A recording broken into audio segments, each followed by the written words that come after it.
Poultry फार्ममधून chicken मार्केटमध्ये ज्या कोंबड्या येतात त्यांना इंजेक्शन देऊन मोठं केलं जातं असं तुम्हाला पण वाटतं का?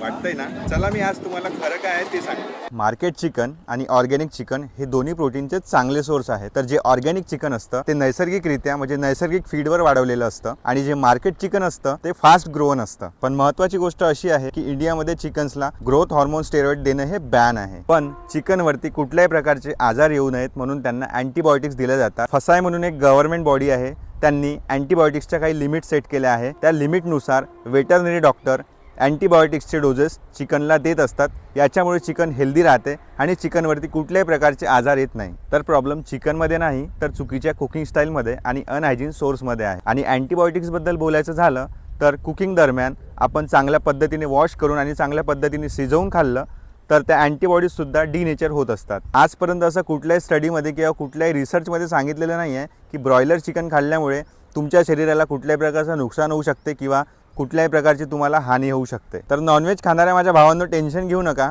फ्रेश चिकन आणि स्किनलेस चिकन घ्या, प्रॉपर वॉश करून घ्या बिफोर कुकिंग. ऑर्गॅनिक चिकन असेल तर चांगलंच आहे, मार्केट चिकनसुद्धा सेफ आहे.